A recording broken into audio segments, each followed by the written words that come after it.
Compte rendu de la 20e réunion du Conseil de ministres du gouvernement provincial du Congo central de ce vendredi 24 avril 2026. Sous la présidence de son Excellence, Monsieur le gouverneur de province, Grace Kwanga Maswangi Bilolo, il s'est tenu à Matadi ce vendredi 24 avril 2026, la 20e réunion du Conseil de ministres à la grande salle de réunion du gouverneur au 4e niveau du gouvernorat à Matadi.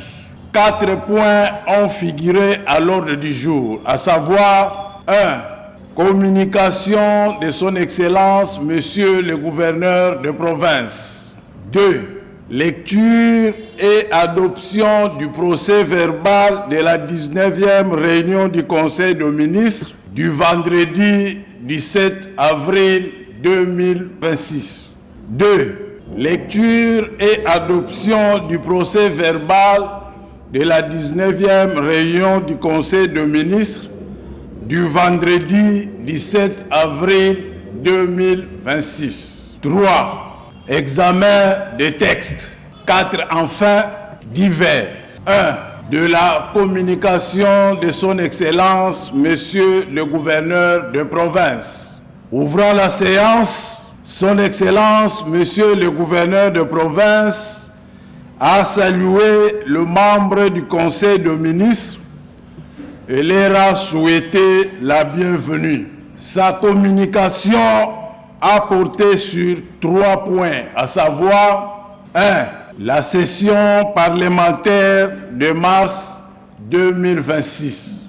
2. La composition des cabinets de ministres provinciaux.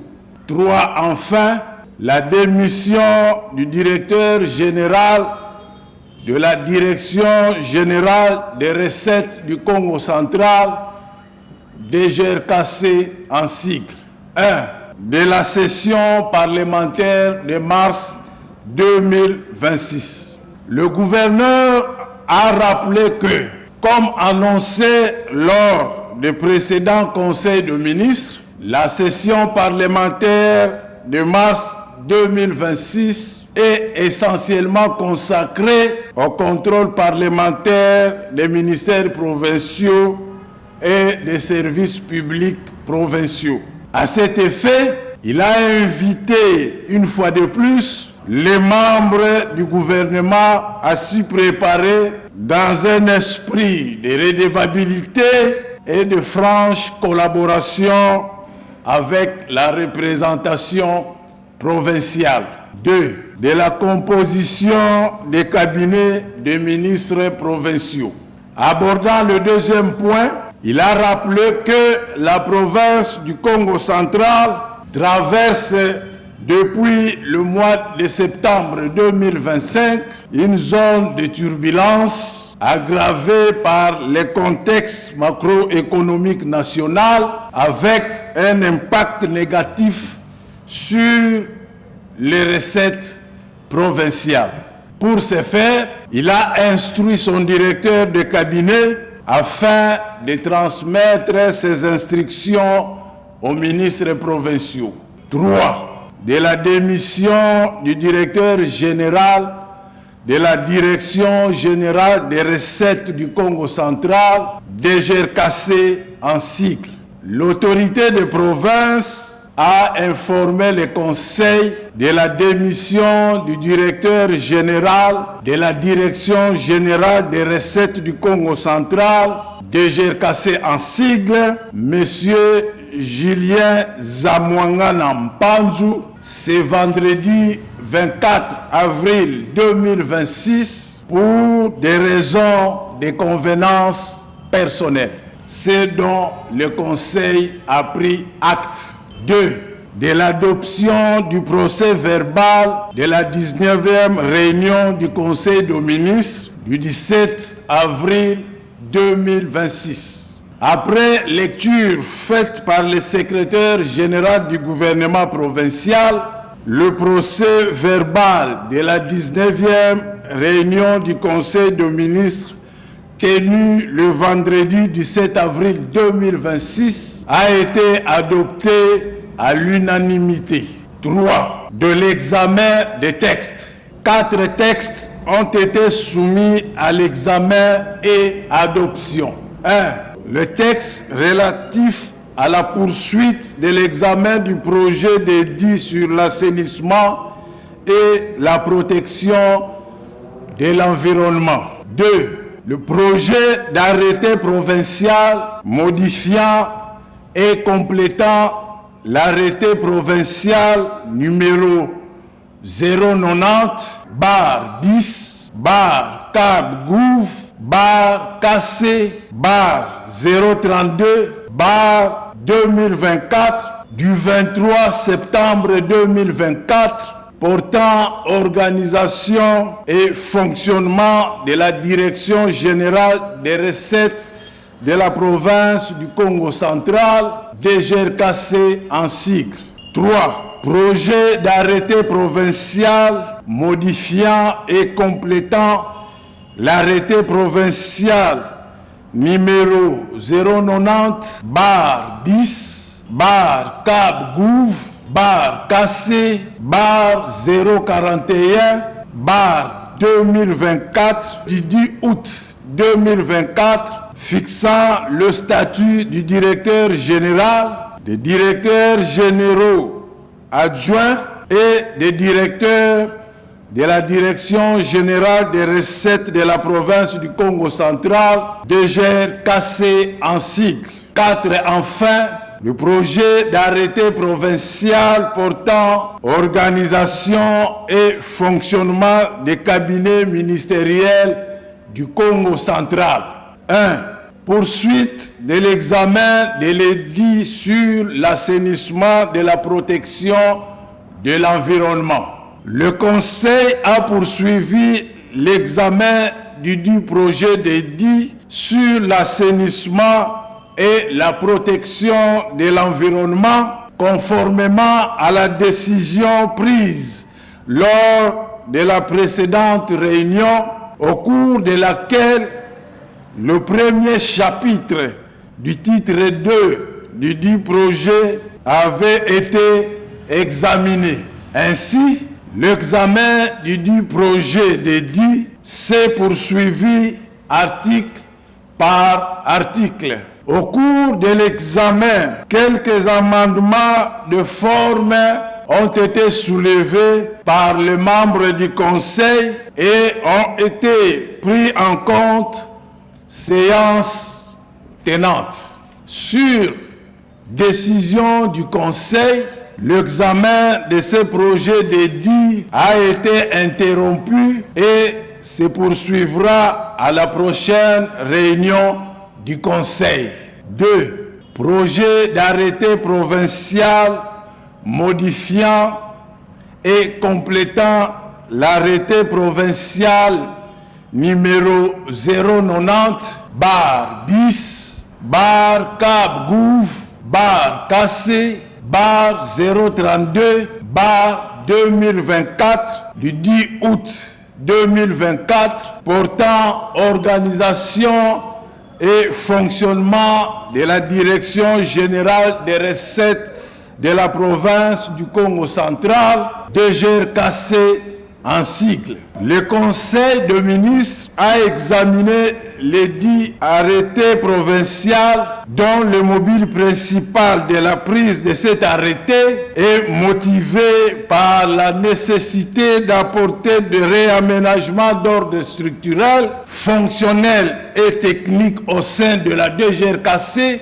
en vue de juguler l'évasion fiscale, le coulage des recettes, de renforcer l'autonomisation des services ainsi que leur capacité opérationnelle afin de rendre les services plus efficaces. Après débat et délibération, le Conseil de ministres a adopté le dit projet d'arrêté. 3. Projet d'arrêté provincial modifiant et complétant l'arrêté provincial numéro 090-10 Cap Gouv, KC, 041, 2024, du 23 septembre 2024, fixant le statut du directeur général, des directeurs généraux adjoints et des directeurs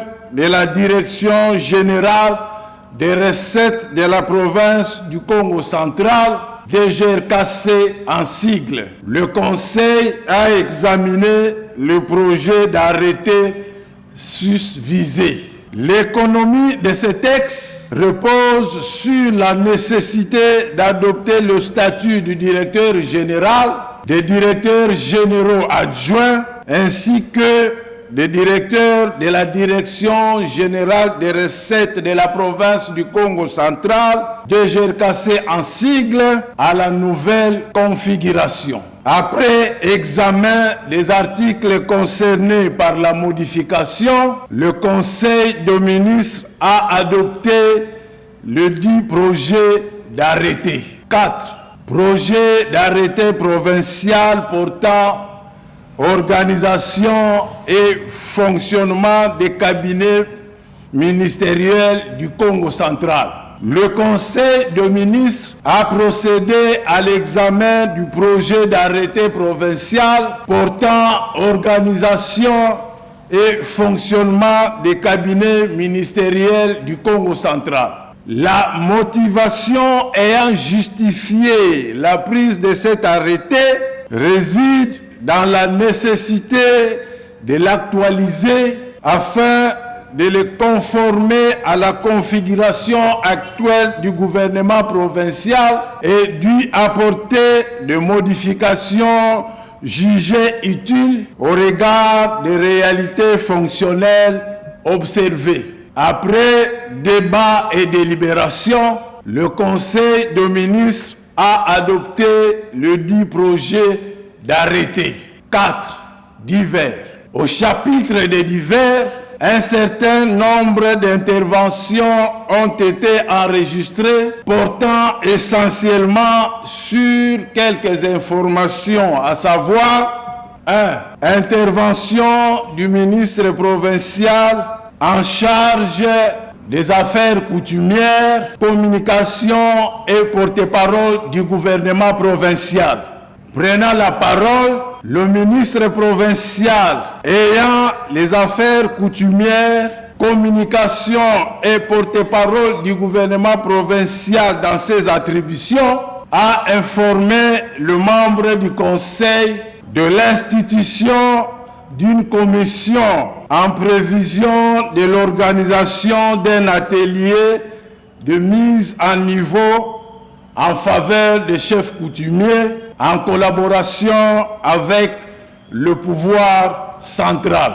Poursuivant son intervention, le ministre est revenu sur l'impératif de créer un cadre permanent de communication du gouvernement provincial à travers lequel les ministres sectoriels passeront tour à tour apporter les informations nécessaires en ce qui concerne la mise en exécution du programme quinquennal de la relance du développement de la province du Congo central. Réagissant à ce sujet, Son Excellence, Monsieur le gouverneur de province, a marqué son accord afin de faire large écho des réalisations accomplies jusqu'ici, mais méconnues de la population principale bénéficiaire. Il en est de même sur le plan sécuritaire où il s'observe une nette amélioration dans la mesure où le pic sécuritaire connaît un recul notable. Le Conseil en a pris acte. 2. Intervention du ministre provincial en charge de l'Intérieur. Prenant la parole, le ministre a fait part aux membres du Conseil de la mise en place d'une commission mixte réunissant les deux institutions provinciales chargées de formuler des avis à l'attention du pouvoir central pour la concrétisation de la cité d'Nkamba en une ville sainte. Le Conseil en a pris acte. 3. Intervention du ministre provincial en charge de l'éducation. Le ministre a informé le Conseil de l'identification des élèves et enseignants par l'émission de cartes en vue de leur sécurité. Le Conseil en a pris acte. 4. Intervention du ministre provincial en charge des hydrocarbures, genre, famille et enfants. S'agissant du genre, famille et enfants, la ministre provinciale a informé le Conseil des contacts qu'elle a pris avec le ministre national en charge du genre, famille et enfants au sujet de la création du Centre multisectoriel d'autonomisation de la femme et de la jeune fille, CEMAF en sigle. Dans le domaine des hydrocarbures, la ministre s'est attardée sur les mesures sécuritaires mises en place pour protéger le pipeline autour desquelles sont érigées les maisons d'habitation. 5. Intervention du ministre provincial en charge du développement rural et habitat. Dans le domaine du développement rural, le ministre est revenu sur la situation de construction de bornes-fontaines dans le territoire de Mwanda qui nécessite des moyens supplémentaires pour l'achèvement des travaux. Par ailleurs, le ministre a informé le Conseil de la cérémonie de remise de brevets aux courtiers immobiliers organisée à Matadi et de la réforme intervenue dans le secteur de l'habitat. 6. Intervention du ministre provincial ayant la santé dans ses attributions. Le ministre provincial ayant la santé dans ses attributions a informé le membre du Conseil de la reprise de l'épidémie de choléra dans la prison de Mbanzangungu. À cet effet, l'administrateur du territoire a sollicité l'intervention de l'hydrocureur basé à Nkamba. Il a cependant fait état des difficultés financières rencontrées pour le creusement d'une fosse destinée à l'enfouissement de matières fécales. Par ailleurs, il a été évoqué le problème de sécurité de prisonniers malades. Le Conseil en a pris acte. Commencé à 11h55, la réunion du Conseil de ministres a pris fin à 16h35. Je vous remercie.